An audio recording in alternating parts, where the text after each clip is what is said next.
pakviesti mūsų konsulę Daivą Navarę ir žinoma kunigą kleboną Tomą Karanauską. Tas simbolinis juostos perkirpimas. Prašome jūsų Tomai, Dalytė, Daiva perkirpti juostą.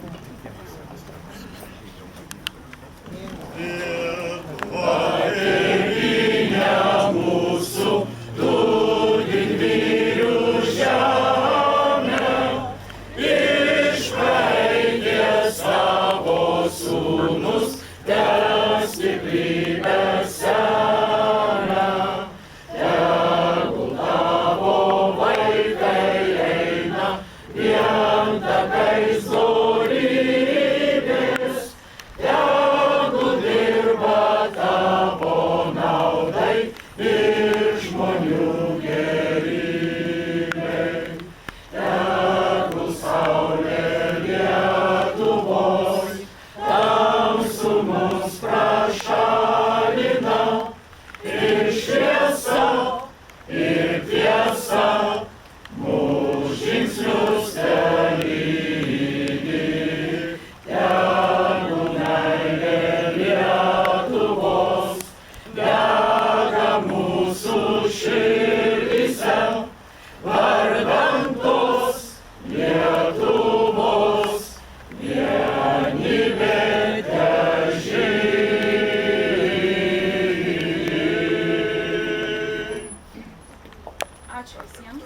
Ačiū visiems. Jau tas krikštas yra iš dangaus, bet norime paprašyti jūsų pašventinti šį kiemelį. Ir noriu pakviesti Dalytę atidengti paminklą. Ir skulptorių Gintarį.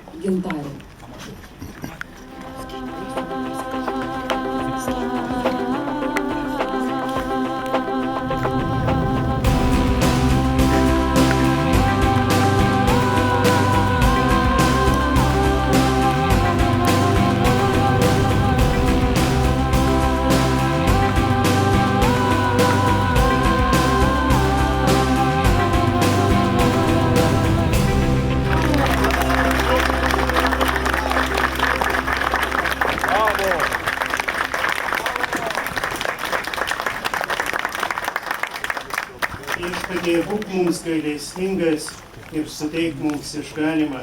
Viešpatie, išklausyk mūsų maldą ir mūsų šauksmas tave tepasiekia. Viešpat su jumis.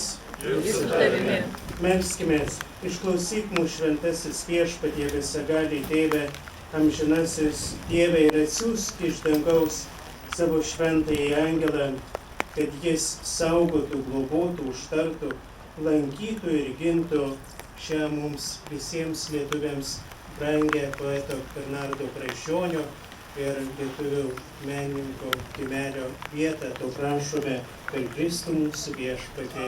Amen.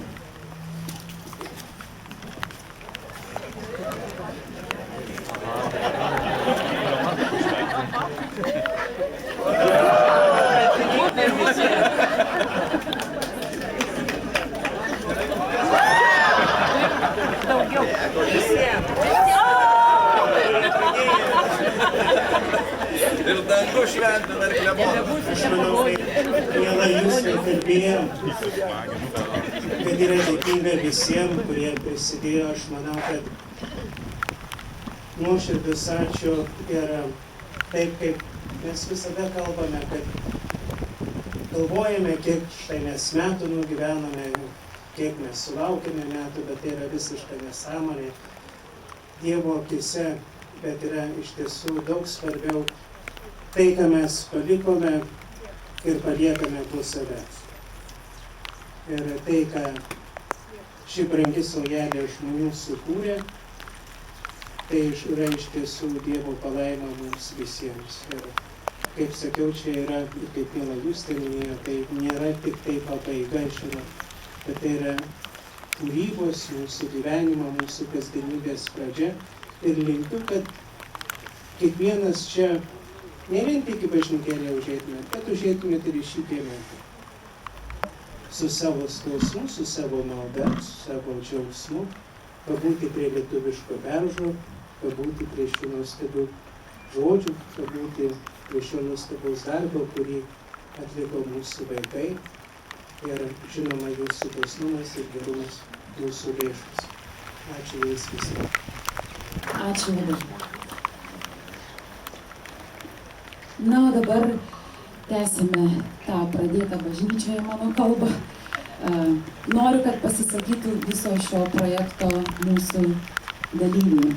Tai pirmiausia, kviečiu dailininką, architektą Sigutį Šnirą. Labas rytas visi mėlyje susirinkę čia. Mano misija kalbos yra šiek tiek papasakoti, pabandysiu kiek mano trumpiau tai padaryti, papasakoti apie šio kaimelio meninę idėją. Ilgai ginčiojomės, ir principai kiekvieną dieną ginčiojomės ir kovomės, kas turėtų būti žingsnis po žingsnio, bet sukūrėm tai, ką jūs matote, ir atiduodam šitą mūsų projektą jau gyvenimą, atiduodam mūsų teismui. Kaimelis galų galia pasiliks prie pavadinimo Išeivijos menininkų kaimelis. Šį rytą anksti prabudęs kėliau savo mintį, kodėl jisai toks, reiškia. Aš manau, kad šitie žodžiai iš tiesų atsako, atitinka tą realybę, kokioje mes dabar stovime. Išeivijos tai reikštų šitas takas, kuris veda prie paminklo.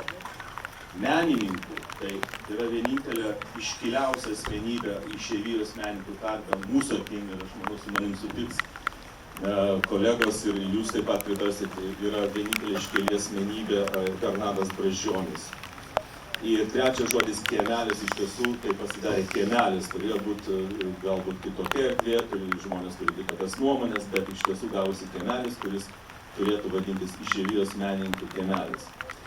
Kaip jūs matot, mes su Amanda dabar stovim ant tako ir mano idėja buvo sukurti taką, kuris simbolizuotų ne tik taką į Bernardo Brazdžionio paminklą, bet taką žmogaus, kuris išėjo iš savo namų, kuris paliko savo namus ir pakely išbarstė savo artimus mielus daiktus. Iš tiesų daugelis čia yra pasitraukę iš tėvynės sunkių laikų tėvyniai ir palikę brangius daiktus, bet iš tiesų palikdami namus mes pasiemam su savim tai, kas brangiausia. Brangiausia ne auksas, brangiausias ne turtai, brangiausia ne tokie kiti materialūs gėriai, bet pasiemam su savim tai, kas yra brangiausia sielai, kas yra brangiausia dūšiai.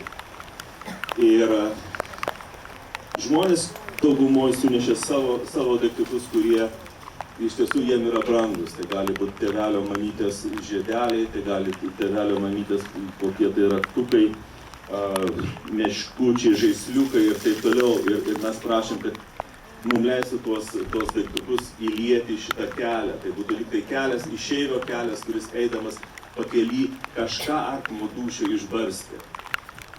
Ir jeigu kalbant labai konkrečiai, mes turim šitam take įlietą ir Bernardo Brazdžionio asmeninius daiktus ir močiutėlės daiktus. Aš nenoriu įvardinti, todėl kad čia yra kiekvieno žmogaus asmeninis dalykas, bet čia yra sielos takas, sielos nuo namų iki šios dienos, kur mes esame atsidūrę. Antrą mintį, kurią aš noriu jums pasakyti, tai yra tai, kad aš šiandieną buvau labai sutrikęs atsidūręs bažnytėlėj, nes į bažnytėlę įėjau su 2 akmenim rankose. Ir prašiau viešpačio atleidimo prieš altorių atsidūręs su 2 akmenim rankose. Kodėl akmenys? Todėl, kad šitie akmenys yra nuo Bernardo Brazdžionio skulptūros. Aš juos saugojau 2 metus, tam, kad juos įteikti, atiduoti mano 2 pažįstamam brazdžioniams. Tai yra dalykai, yra rūmai. Aš norėčiau, kad jūs paimtumėte iš mano rankos šitos daiktus. Šitie akmenys liesti ne tik mano rankų, bet ir mano artimo draugo Gintario, apie kurį aš norėčiau skiriau kalbėti. Tas žmogus milžinas, kuris turi akmeninės rankas, bet tos rankos gali paglostyti vaiką ir tas vaikas bus laimingas. Tas žmogus didelis, bet jisai valgo mažai. To žmogaus rankos gali suskaldyti akmenį, bet gali ir nupiešti gėlę. Ir aš jau noriu pristatyti savo artimą draugą, savo kurso bendramokslį, Kauno universiteto profesorių Gintarį Česiūną. Labai dėkoju visiems susirinkusiems. Tai tikrai labai iškilminga diena ir aš be abejo jaudinuosi. Atrodo, ne pirmą kartą prieš auditoriją, bet šiandieną dirbu. Na, tiesiog pats akmens kalimas yra dūšios atgaiva. Todėl galbūt ir tie darbeliai, kuriuos bandau daryti šiame gyvenime, bent man jie visai puikiai sekasi. Dėl to, kad aš džiaugiuosi gyvenimu. Ir šitas kalimas irgi buvo tai tiesiog kaip šventė. Atvažiavus į svečius ir palikti dar savo piršto antspaudą, tai tiesiog nuostabu. Tai buvo sutikta šitą galimybę ir, na, jeigu istoriją prisiminti ankstesnę, tai dėl Bernardo portreto kalimo jau ruošiausi važiuodamas anąsyk. Tiesiog tai buvo galbūt daug techninių dalykėlių ir po to vyko pats kūrybinis darbas, kuris, kaip matote, rezultatai yra toks ir yra dar vienas toks galbūt siurprizas ne tik visiems, bet ir komandos nariam. Prisimenant Justės naujametinį sapną, teko dar galimybė prisiliesti prie portreto ir Brazdžionis atsimerkė. Taigi dar kartą leiskite padėkoti visiems čia susirinkusiems ir palinkėti labai daug gėrio, meilės, sveikatos, džiaugsmo. Dėkui. Dar noriu pakviesti mano vyrą Arūną Brazdžionį tarti žodį. Rytas jau arba laba diena. Vau. Kaip vakar Katalytė sakė. Mano kalba bus tikrai trumpa. Ačiū labai, kad jūs tikėjote mumis ir ačiū, kad tikėjote mumis. Ačiū jums ir dabar džiaukimės šitą erdvę. Ačiū.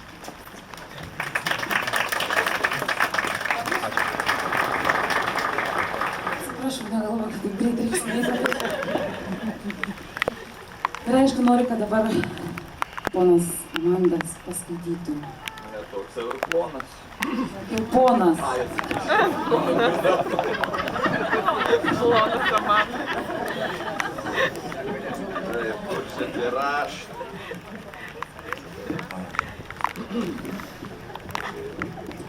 Na, laba diena visiems, jau ne rytas, kaip sakėt. Vakar Švento Kazimiero parapijos bažnyčioje poetinė muzikinė programa paminėjome poeto daktaro Bernardo Brazdžionio 105-asias gimimo metines, o šiandien susirinkome į Bernardo Brazdžionio vardo išeivijos menininkų kiemelio ir poeto biusto atidengimo iškilmes. Ir jas jau atlikome. Ačiū aukščiausiam, kad per visus metus savo tėvišką globą lydėjo mus, kad šiandien galėtume pradėti išeivijos menininkų pagerbimą. Aš ir mano kolegos šventai įsitikinę, kad jie to pagerbimo verti. Justina, Sigitas, Arūnas, Dalytė ir Gintaris jau kalbėjo, kaip atsirado idėja įkurti šį kiemelį, kaip vyko darbai, o aš noriu pasidalinti su jumis savo asmeninę patirtimi. Kaip Justina minėjo šiame darbe, man teko vadybininko misija. Be visų kitų darbų teko užsiimti ir mūsų idėjos reklama. Lietuvių radijo valandėlės pirmininkė Genovaitė Plūkienė darė interviu su Justina, Sigitu ir manimi apie išeivijos kiemelio idėją. Kalbėjomės visi apie būsimus darbus, o man kažkaip šovė mintis į galvą pasakyti, kad norėčiau, kad šis kiemelis taptų visų mūsų emigracinių bangų vienybės vieta. Kultūrinė vieta, kurioje mes susitikę rastume bendrą kalbą ir pabendrautume. Šviesios atminties rašytoja, gera Bernardo Brazdžionio draugė ir kolegė Ali Rūta, išgirdusi šį interviu, po laidos paskambino poniai Genovaitei Plūkienei, dėkodama už laidą ir pasidžiaugė, išgirdusi tą mano mintį.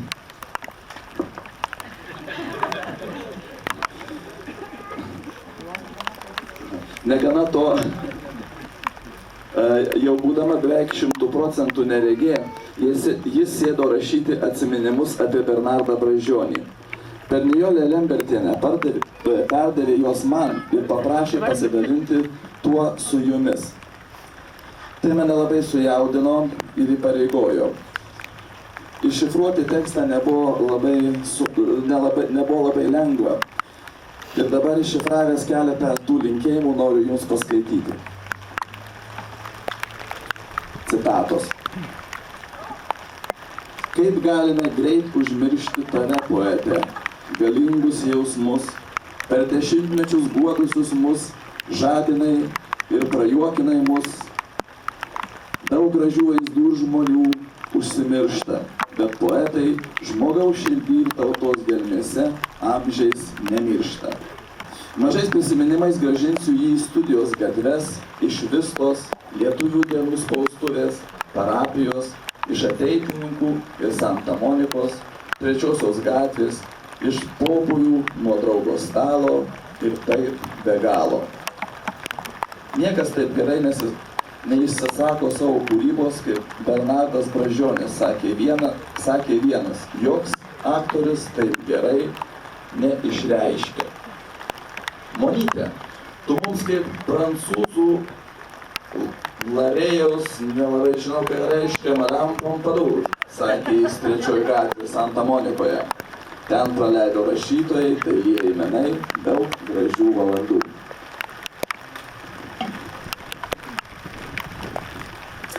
Kartą per Ateitininkų sendraugių susirinkimą Jonas Motiejūnas ir sako, kaip čia yra, kai tik susirinkam, tai vis garbinam Brazdžionį. Poetas greit atsako, nesisielok, mielas Motiejūnai, pagerbsime ir jūs, ir visus, kai bus už ką. Aš esu fronto bičiulis, nesu fronto bičiulis, bet bičiulių bičiulis. O poetė Brazdžionį, jūs tai mūsų antras Maironis, sakė gerbėjai. Atsakė jam, aš nenoriu būti antruoju Maironiu, aš noriu būti pirmuoju Brazdžioniu.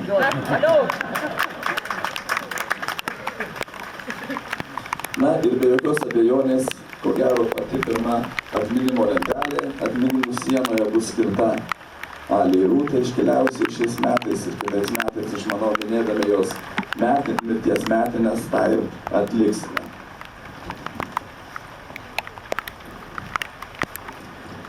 Gavau sveikinimą iš poeto žurnalisto visų kultūrinių renginių lankytojo Prano Visvydo, kuris dėl sveikatos būklės negalėjo šiandien dalyvauti atidaryme. Jisai rašo, ar nebus tai pirmas įvykis Išeivijoje, kai ne salėje, o kiemo jaukioje kertelėje įrengiamas vietinių menininkų atminimo kiemelis. Ir jo atidarymas yra susijęs su mūsų čia gyvenusio žymaus poeto Bernardo Brazdžionio 105 gimtadieniu. Sveikinu šio prasmingo dalyko sumanytojus, rėmėjus ir vykdytojus. Tikrai vertingos pastangos. Žodis kiemas lietuvių vaikų gyvenime visada buvo mielas įvairioms sueigoms bei žaidimams, ypač vakarais. Mylėjome aptvertą kiemą. Ir čia ilgainiui pamilsime šią vietą, pakrikštytą kiemeliu. Didi pagarba jums. Pranas Visvydas. Taip pat negaliu pasidžiaugti savo draugais Rasa ir Ginturu, kurie įsivaizduojate vien dėl to lietingo sekmanio, dėl to atidarymo atvyko net iš tolimos Čikagos. Negana to atvykę dar jie ir paaukojo kiemelio reikalams $300. Ačiū Jums. Taigi dar kartą dėkoju visiems prisidėjusiems prie mūsų darbų ir noriu savo kalbą pabaigti žodžiais iš poeto Bernardo Brazdžionio eilėraščio: O Kristau pasaulio valdove, gyvenk mūsų šeimoj, ją pašvęs. Taigi gyvenkim lietuviai, meilėje ir sutarime čia Kalifornijoje. Ačiū, pasisakė visi mūsų komandos nariai. O dabar noriu pakviesti ponę Marytę Newsom, lituanistinės šeštadieninės Švento Kazimiero mokyklos direktorę, kuri yra tikrai irgi labai susijusi su šiuo kiemeliu, nes čia šeštadieniais renka patys mažiausi mokinumai į šitą kiemelį. Tai kviečiame jūs.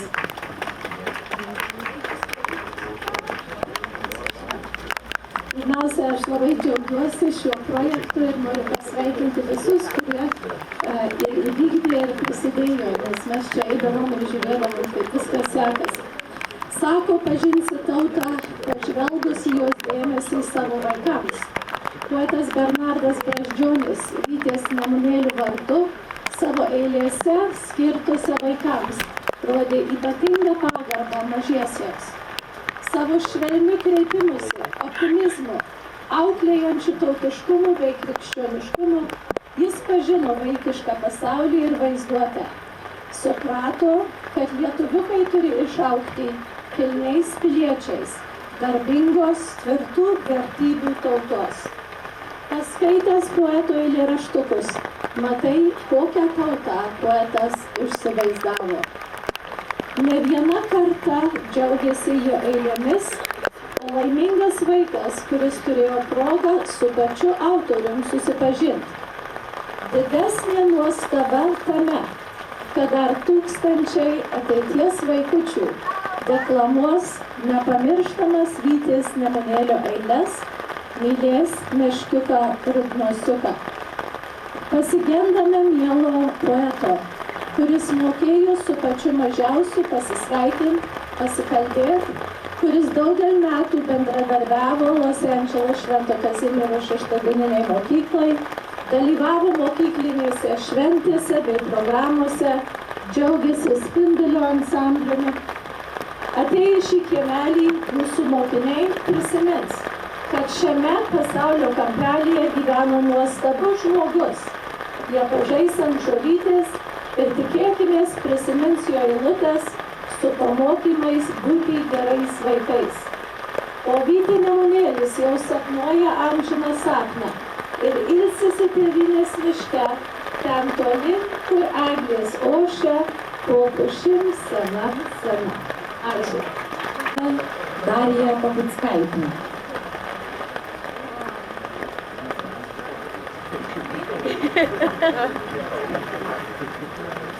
Vištytės pasaką parašė Vytė Nemunėlis.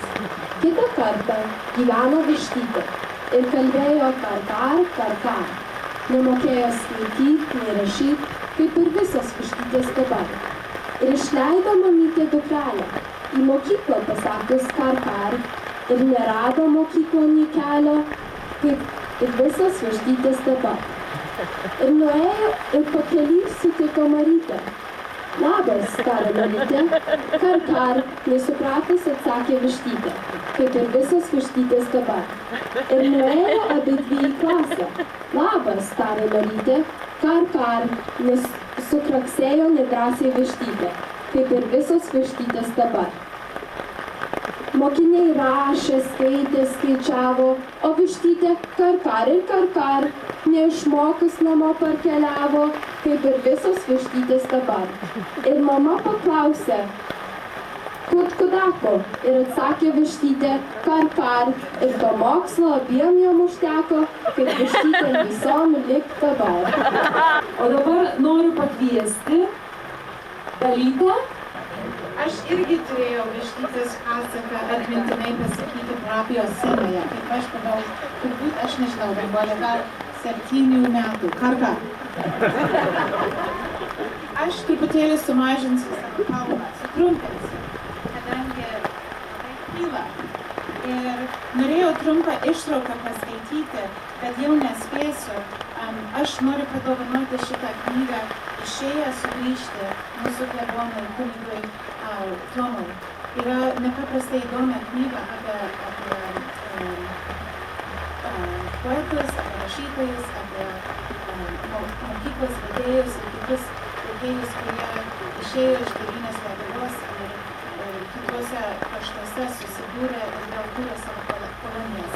Bet noriu tik pasakyti, kad vieną dalį, kur norėjau paskaityti, bet neskaitysiu, kad jis išėjo, poetas Brazdžionis išėjo iš savo tėvynės be baimės, jis rašo, be baimės. Ir aš noriu pasakyti, kad jūs visi, kurie būrėtės, kurie darėt, veikėt, ypatingai dėl šito kiemelio, dėl šito viso pagerbimo, jūs irgi be baimės, kaip senelis ir kiti rašytojai veikėjai išbėgo iš Lietuvos. Jūs nuostabą darbą atlikote. Ir aš pirmą kartą dabar matau kiemelį pabaigtą, aš nenorėjau atvažiuoti, nenorėjau matyti per visas savaitės, aš norėjau, kad būtų siurprizas. Ir tikrai yra daug gražiau, negu aš galėjau įsivaizduoti. Tai ačiū visiems, kurie prisidėjo.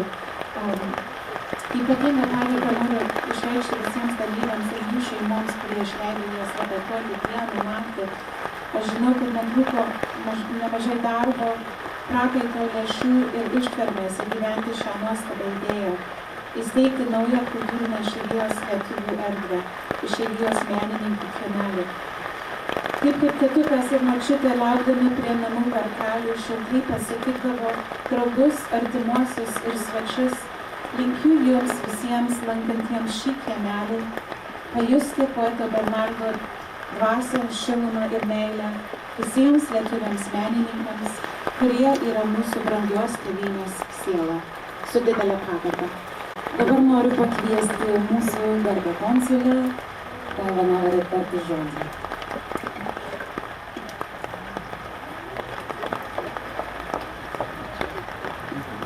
Ačiū, o lietui krapnojant tikrai labai trumpai kalbėsiu. Bernardo Brazdžionio, poeto ilgas ir kūrybingas gyvenimas už tėvynės ribų buvo praleistas čia, Los Andželas. Todėl džiaugiamės, kad ir esame be galo laimingi, kad svajonė įkurti Bernardo Brazdžionio kiemelį Los Andželas išsipildė. Dar šiandien prisiminkime ir visus tremtinius. Kaip tik kovo 25-ąją Baltijos šalių bendruomenės visame pasaulyje mini 49 metų kovo trėmimo pradžią.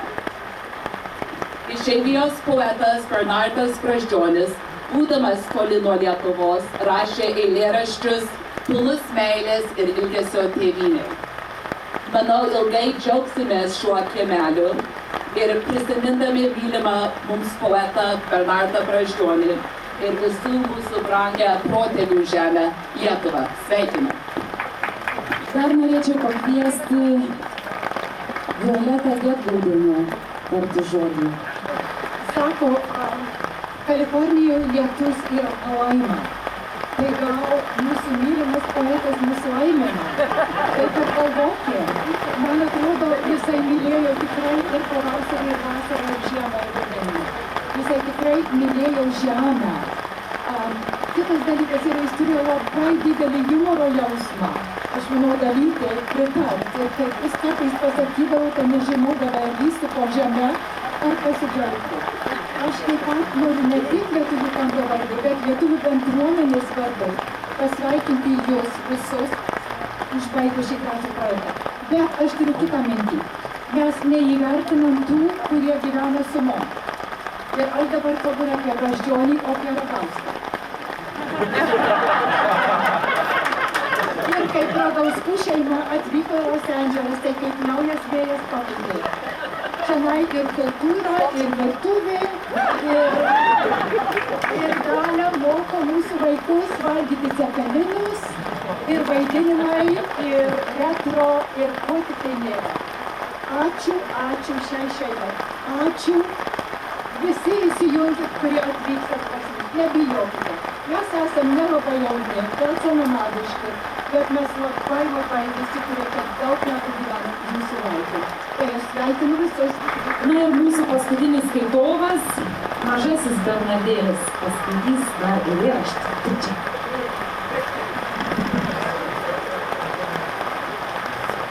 Ačiū Dievule, prašė Vytė Nemunėlis. Ačiū Dievule, tau už planelę, angelas sarga suskilo velę. Saugok brangiausia mūsų tėvynę, suskaipo guodos už žvaigždę aušrinę. Saugok mamytę, brolį, sesę ir tėtę, ir potėlį ir sukalbėti. Ir dabar Bernadėlis paskaitys mūsų parašytą eilėraštuką, jis gal neprisimins, tai jis turi žodžius. Čia parašė laišką seneliui, kurio niekad nemačiau. Teresytė turi nuotraukų su močiute ir tėvai. Jie dainuoja tavo dainą santuoką. Tulakučiai įrašai ritmasuko knygoje. Martas mėgsta rašyti, kaip ir tu kadaise. O aš Bernadėlis, jauniausias iš visų, tave žinau iš mamytės pasakojimo.